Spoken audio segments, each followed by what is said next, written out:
प्रधानमंत्री नरेंद्र मोदी अपनी 2 दिनों की यात्रा के लिए सऊदी अरब पहुंचे और सऊदी अरब नरेंद्र मोदी के पहुंचने से पहले ही भाजपा का आईटी सेल पूरी तरह से एक्टिव है। और गोदी मीडिया की तो मत ही पूछिए आप। गोदी मीडिया पर तो दिखाया जा रहा है कि कहां कहां पर नरेंद्र मोदी के नारे लग रहे हैं, मोदी मोदी। कहां पर कौन गाना बजा रहा है, कहां पर कौन गाना गा रहा है। लेकिन कोई यह सवाल नहीं पूछ रहा है कि नरेंद्र मोदी अपने ही देश में मुसलमानों को लेकर के किस तरह का बयान देते हैं। खुद नरेंद्र मोदी अपने मंच से खड़े होकर के अपने ही मुंह से कहते हैं कि मुसलमान मंगलसूत्र, और उसके भी आगे कि वो आपका मंगलसूत्र छीन ले जाएंगे, इस तरह की बात, कपड़ों से पहचान लेंगे, इस तरह की बात। और इस वक्त में देश के अंदर जो कुछ चल रहा है, सबसे बड़ा मुद्दा तो वक्फ कानून को लेकर के। तो क्या नरेंद्र मोदी जब यूएई के प्रिंस सलमान से मिलेंगे तो क्या उनसे पूछ पाएंगे कि भाई आपके देश में भी ये वक्फ कानून है या नहीं? हबीबी, आपके देश में ये वक्फ का कैसे चलता है? ये वक्फ बोर्ड में आप भी हिंदुओं को रखते हो या नहीं रखते हो? तो हबीबी क्या बोलेंगे? सोचिए जरा इस बात को। आज ओवैसी ने नरेंद्र मोदी को घेर लिया।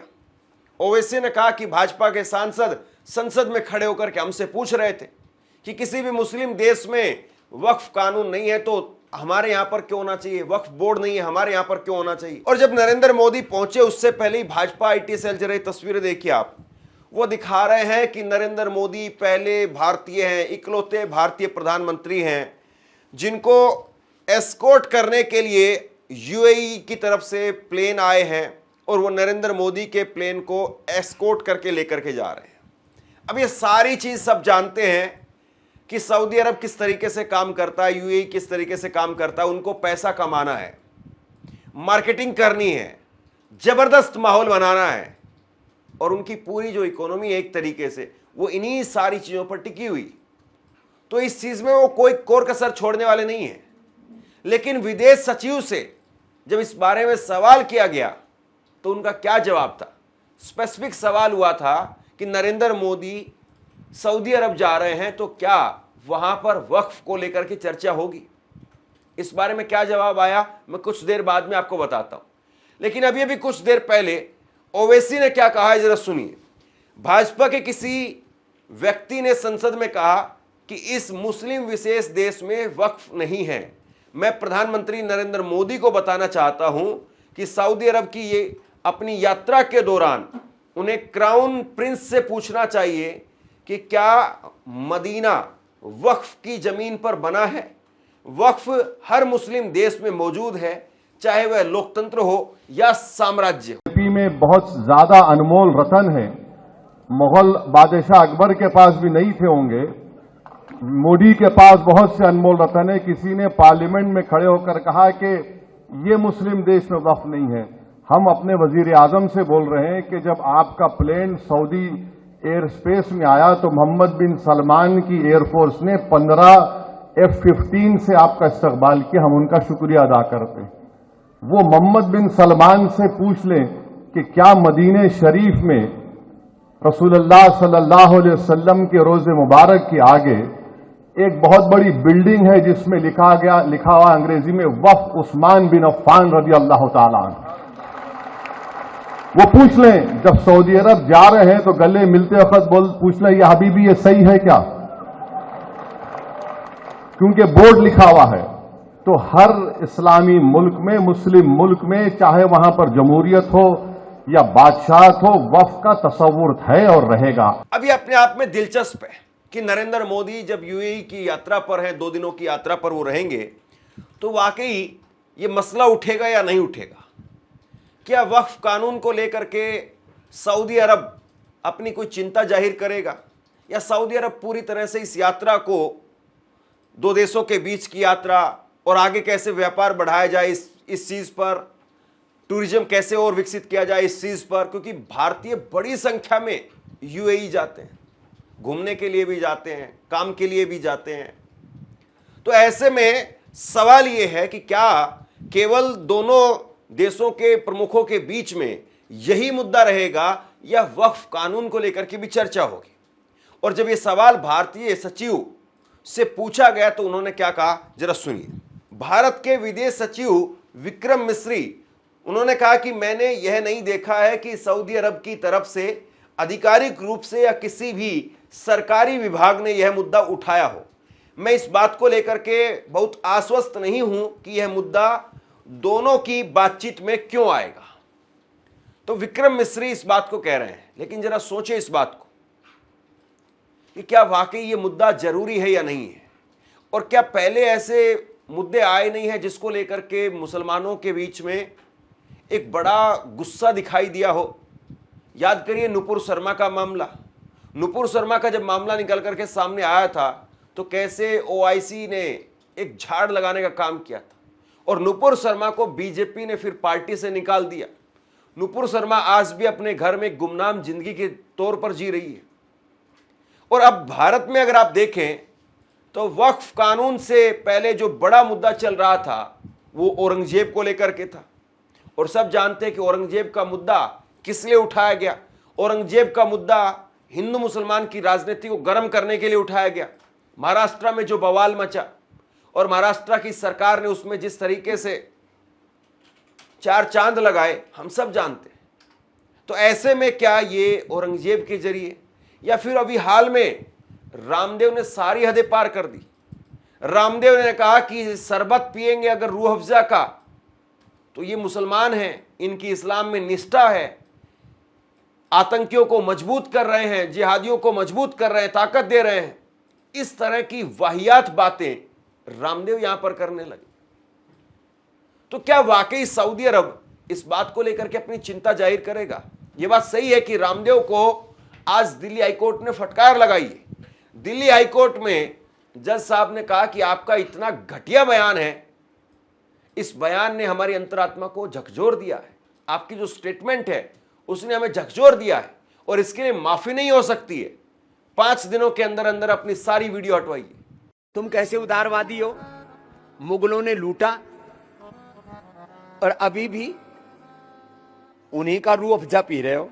हनुमान जयंती पर भी स्वामी रामदेव ने शरबत जिहाद का एक नया शुगुफा छोड़ा।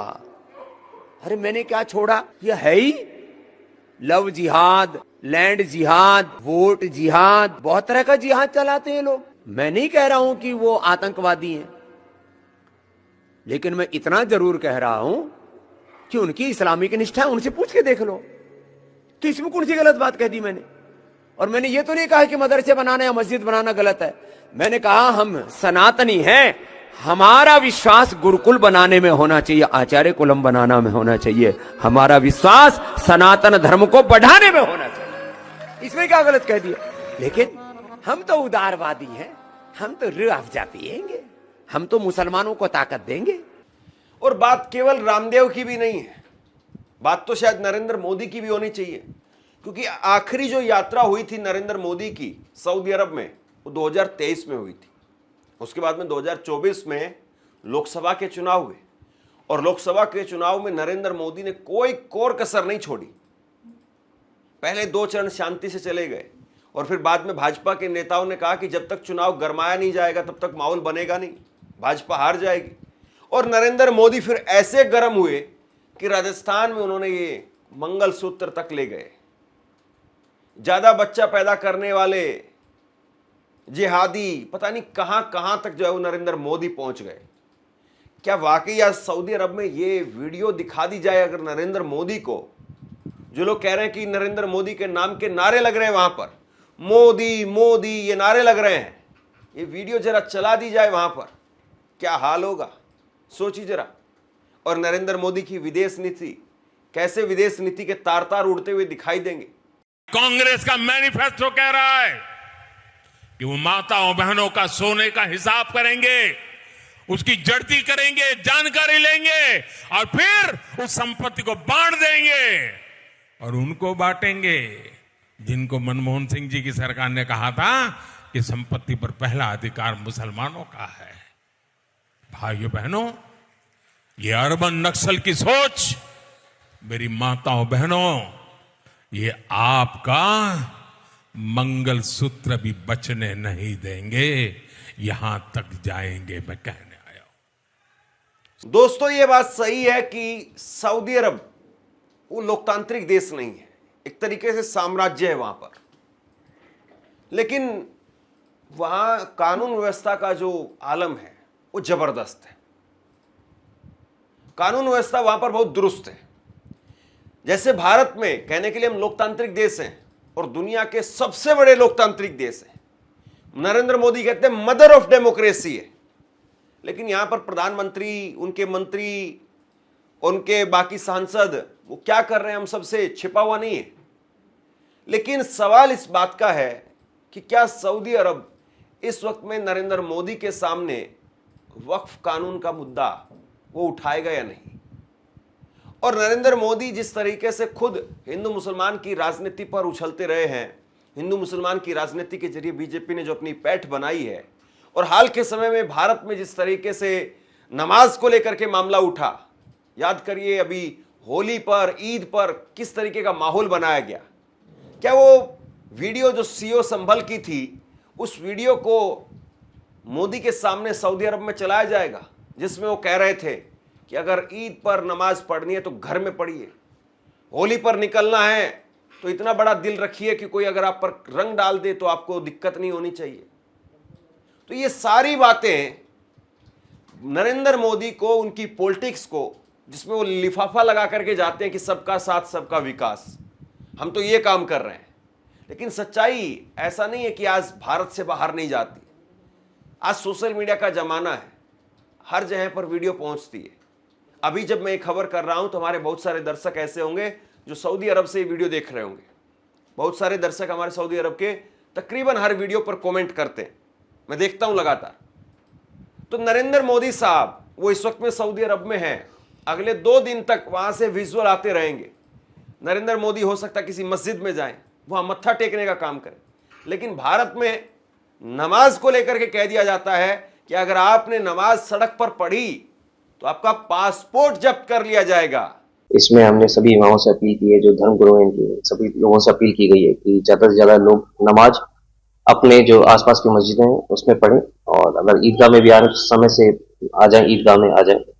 किसी भी सूरत हाल में रोड पर नमाज नहीं पढ़ी जाएगी। एकदम स्ट्रिक्ट इंस्ट्रक्शन दिए गए हैं, इन्हें बता भी दिया गया है, इन्हें नोटिस भी जारी किया गया है। इस बार भी अगर कोई बैठता है तो उसके खिलाफ बहुत ही सख्त कार्रवाई की जाएगी, और लगातार अपील कर रहे हैं लोगों से कि हमें कार्रवाई करने का मौका ना दे। अगर ये कोई केस उनके खिलाफ बनता है, किसी के खिलाफ भी होता है, तो यूजुअली होता है कि पासपोर्ट हो गया, लाइसेंसेज हो गए, वो रद्द किए जा सकते हैं। नए पासपोर्ट नहीं बनते जब तक वो क्लियरेंस नहीं हो जाए, एनओसी कोर्ट से ना मिल जाए। अगर ऐसा कोई भी उनका क्रिमिनल केस किसी के खिलाफ दर्ज होता है तो पासपोर्ट और जो लाइसेंसेज होते हैं वो नहीं दिए जाते जब तक कोर्ट से एनओसी ना मिले।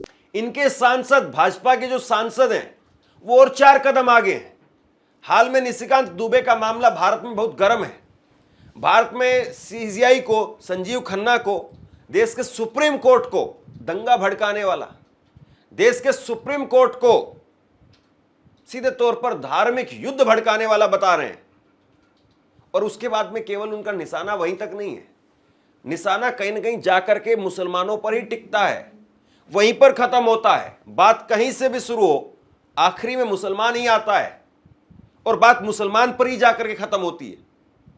अब देखिए, इन्होंने 2 दिन पहले ट्वीट किया जिसमें चुनाव आयुक्त रहे एसवाई कुरैशी साहब, उनको इन्होंने कहा है कि आप चुनाव आयुक्त नहीं, मुस्लिम आयुक्त थे। मुसलमान, झारखंड के संथाल परगना में बांग्लादेशी घुसपैठियों को वोटर सबसे ज्यादा आपके कार्यकाल में बनाया गया। पैगंबर मोहम्मद साहब का इस्लाम भारत में 712 में आया, उसके पहले तो ये जमीन हिंदुओं की थी या उस आस्था से जुड़ी हुई आदिवासी, जैन, इन धर्म के लोगों की थी। तो मतलब कुल मिलाकर के इनका निशाना एक आदमी से लेकर के और फिर पूरे धर्म को पेंट कर देता है। मतलब आपकी दिक्कत है, आपकी बात है, आपको परेशानी है, आपको जलन है, आपकी ईगो हर्ट है, जो भी है आपका, आप वो सीधा एसवाई कुरैशी से भिड़िए, एसवाई कुरैशी को कोर्ट में खींचिए, या जैसे भी आपको उचित लगता है उनको घेरिए आप। लेकिन पूरी कौम को क्यों बदनाम कर रहे हैं? आप इस्लाम को ले आए बीच में, आप पैगंबर मोहम्मद साहब को बीच में ले आए। क्या इनके बगैर आपकी रोटी हजम नहीं होती है? उनका नाम लिए बगैर खाना हजम नहीं होता है? तो ये बात सऊदी अरब में अगर पूछ ली जाए तो नरेंद्र मोदी कंफर्टेबल रहेंगे। ये वीडियो, ये तस्वीरें, ये ट्वीट नरेंद्र मोदी से बैठा करके पूछे जाए वहां पर, हबीबी ये क्या चल रहा है वहां पर, क्या जवाब देंगे? या फिर वही नरेंद्र मोदी अपने बचपन के दोस्त की कहानी बताएंगे कि हमारा घर जहां पर था वहां पर बहुत सारे मुसलमान थे, ईद पर हम खाना नहीं बनाते थे, मेरा बचपन में एक मुसलमान दोस्त था, हम साथ साथ रहते थे। वो मुसलमान के दोस्त वाली कहानी सुना करके और ताली बजवा करके आ जाएंगे। सवाल ये है कि आज जब देश के प्रधानमंत्री नरेंद्र मोदी है, तो उस वक्त में अल्पसंख्यकों की जब बात हम करते हैं भारत में, और वहीं मुस्लिम कंट्री में जाकर के नरेंद्र मोदी सम्मान हासिल करते हैं, तो देश में, भारत में मुसलमानों के साथ में क्या हो रहा है, ये बहुत बड़ी बात हो जाती है। अब पता नहीं वहां पर यूएई में, सऊदी अरब में इस बात को कितना मुद्दा बनाया जाएगा, वक्फ कानून पर कितनी चर्चा होगी। हालांकि वो लोग बिजनेस माइंडेड लोग हैं, इस बात को ध्यान रखिए, उनको सबसे पहले अपनी बिजनेस की पड़ी है। लेकिन फिर भी क्या नरेंद्र मोदी इन सारी चीजों से असहज होते हैं या फर्क नहीं पड़ता है? आप क्या सोचते हैं? नीचे कमेंट बॉक्स में लिख करके जरूर बताइए।